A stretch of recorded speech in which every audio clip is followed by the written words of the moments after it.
May we adjust the lights again and turn that one off? Thank you. Well, that's light. So, I was asked to give a TED talk, no pressure there, about my ARC experience and what has happened since. And I was asked to prepare a PowerPoint presentation, and I was told I'm going to have a mic. Good. So much about that. So I think you're going to have to help me with the breast stem. And I would like to ask you to take your hand and put it to your chest. And given that I don't have a mic now, you're going to have to help me with the audio here, okay? So all we do is ba-dum, ba-dum, ba-dum. And please say it with me. Ba-dum, ba-dum, ba-dum. And one more time. Ba-dum, ba-dum, ba-dum. And once more. Ba-dum, ba-dum, ba-dum, ba-dum. 3 years ago, I was at the ARC. It was late at night and I was standing outside in the cold grass in this garden in the middle of nowhere. I was barefoot. And with me there was another person. And I was holding my hand against his chest. And I could feel his heartbeat. Ba-dum, ba-dum, ba-dum. The day before he told us that only a few months earlier he had tried to commit suicide. And here I was, standing in front of him in an exercise where I was supposed to be his obstacle. And he was supposed to get past by me.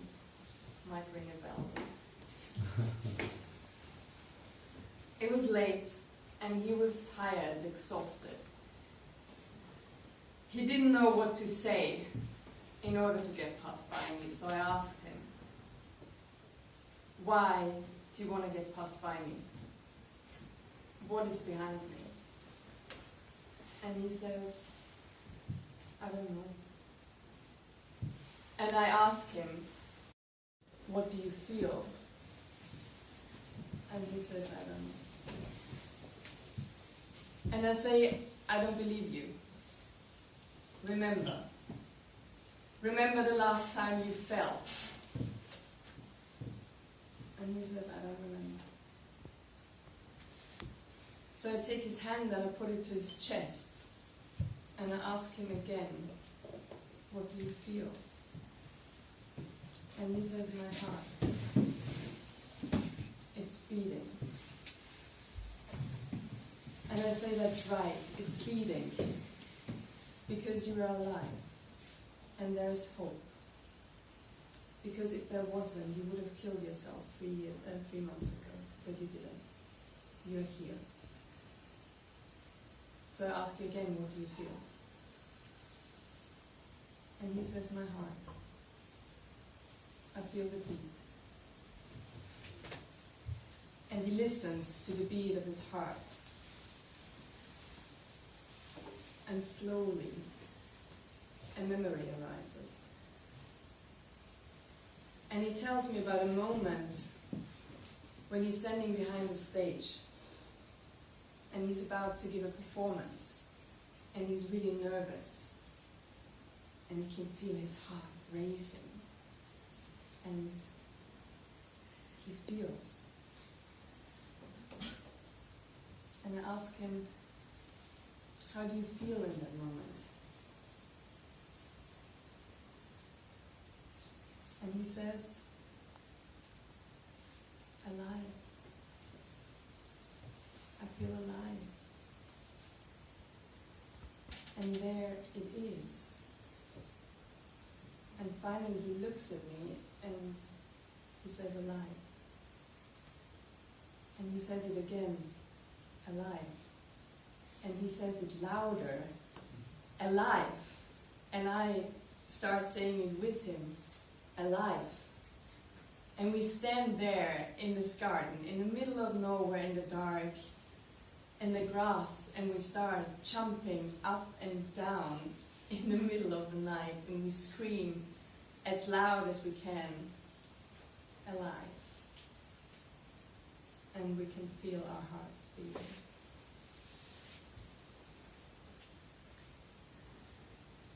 A few days later, I left the Ark, and I took something with me that another participant had made for me. It was a little booklet, and the title of the booklet is "What Makes Me Feel Alive." So everyone who was at the Ark with me, in that Ark, wrote their answers into my booklet. And the only person who didn't was me. So I thought maybe that's what I want to share with you tonight. What makes me feel alive.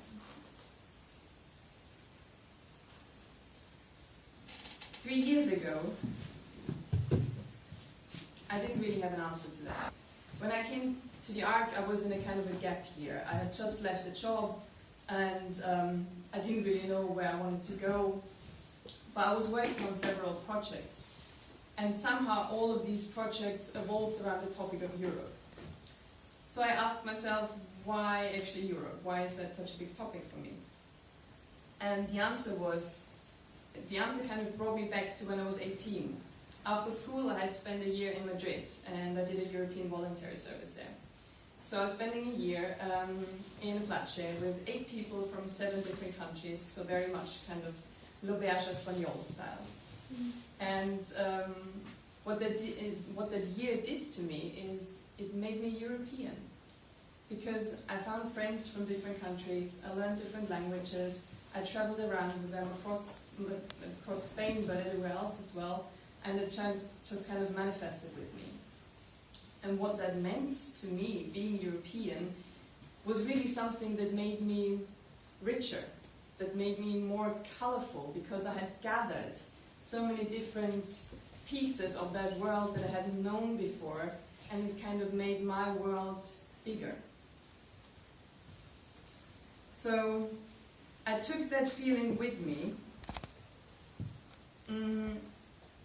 and I kind of worked on several projects, and Europe was there as this main topic to me. So shortly after the Ark, a friend of mine approached me. He was French, and he said to me, look, you're doing so much on the topic of Europe, and I have a games publishing house, but there isn't a single game on Europe that's actually fun. So he said, that's right, so let's make one, which we did.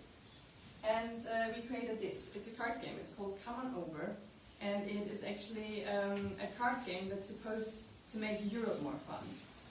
It works that way that you create stories around fun facts about different European countries. So that's what I did in the following month.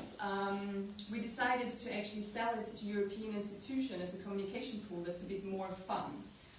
So I went to lots of meetings with rather stiff officials in suits, playing cards with them and kind of asking them questions like, which country is it where men stuff down ferrets into their pants in order to prove their manlyhood?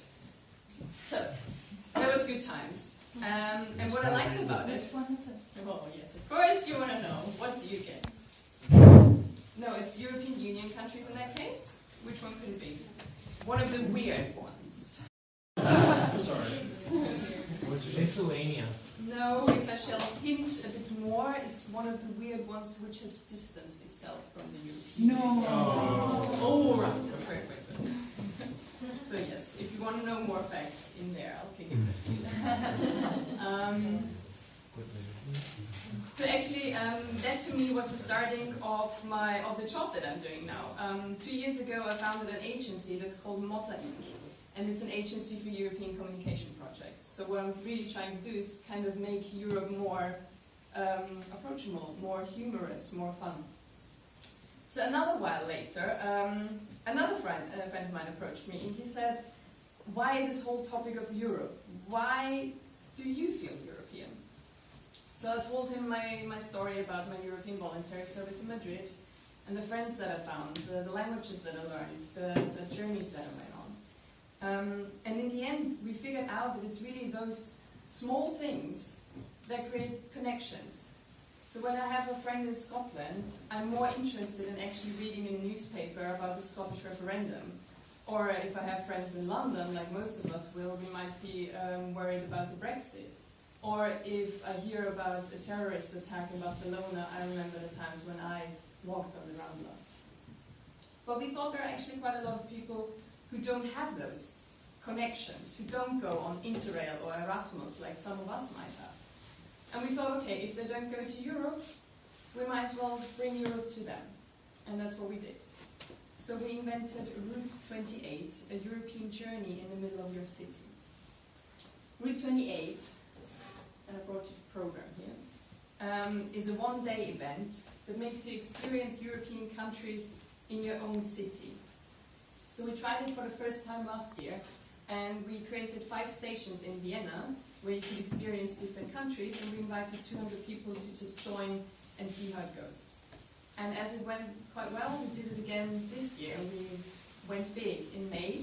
So this year we had 15 stations, and we welcomed 800 participants. And we brought them to different stations. So for instance, in Poland they could cook Polish pierogi with a Polish cook. Or in Belgium we had this gigantic Belgian comic where they could all draw themselves into it with little comic figures. Or in the Netherlands we took them to a slow biking competition. So the whole idea was really to make them experience cultures and countries and people firsthand and kind of understand themselves as part of this bigger diversity. And our vision is to not only do this in Vienna, but actually take it to other European cities as well. Because in the end we think that being European is nothing artificial that's created with blue flags, with yellow stars, or with an anthem that no one really knows the lyrics to. Being European is not something that will be created top down, but it actually has to come up out of all of us just realizing the Europe that's already there when we look around us all the time. So for me, being European is really not so much about all of us having to be the same. It's more about differences. It's the ability to deal with those differences and the willingness to actually see them as a chance rather than a threat. Because when you look at it, we're actually facing quite a lot of problems in Europe at the moment. Mass migration, terrorism, demographic changes, you name it. But one thing that all of these problems have in common is that they concern all of us. They do not just concern one country, they concern all of us in Europe. And they will not be solved by just one country, they have to be solved by all of us in Europe. But they can only be solved by us as a European community if we actually feel that we are one. So feeling European is not just nice to have anymore. Feeling European has actually become a crucial condition in solving our continent's problems. So, the Route 28 is probably not the solution to that, but it is a step. Or in ARC terms, it's a baby step. It's a step to actually give everyone the chance to feel European.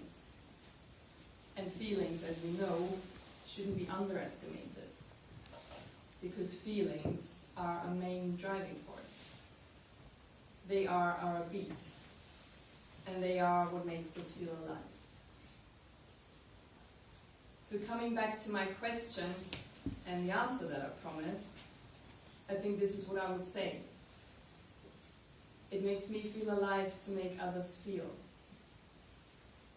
And in my specific case, I just love to make people feel Europe. So now, I would like to ask you again to take a moment and close your eyes and put your hands to your chest and feel. Feel your heart. Feel its beat.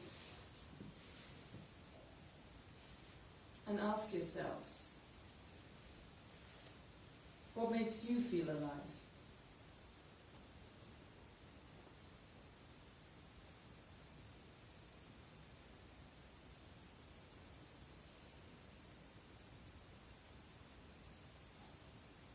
So if you open your eyes again,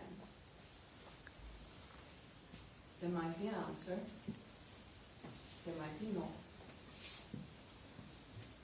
I don't think you have to have your answer yet. I don't think we all have to immediately find our big passion kind of hanging in front of us. I don't think we do have to have a big revelation. Maybe your answer is more like mine. Maybe it's more a mosaic. And you haven't kind of put the pieces together and see the bigger picture. But I'm sure that you all have those pieces already. And in the end, it's just about putting them together and see what might unfold. We don't always have to have our answers. Sometimes it's just enough to live into the right question. So, to begin with, sometimes the right question is all you need. 3 years ago, I was allowed to touch a person's heart. And that's one of the greatest gifts you can have. 3 years ago, I was allowed to make another person feel. And that person has left a poem in this booklet that has stayed with me ever since. It reminds me where we can find our questions. And it reminds me where we can feel into our answers when we happen to stumble across them. So I would like to end this talk with this poem that I'm allowed to share with you. And this is what he wrote.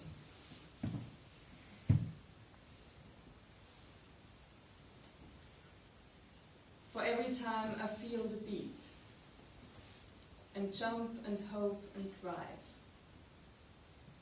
I will remember this, my dear, and jump and scream alive. Thank you.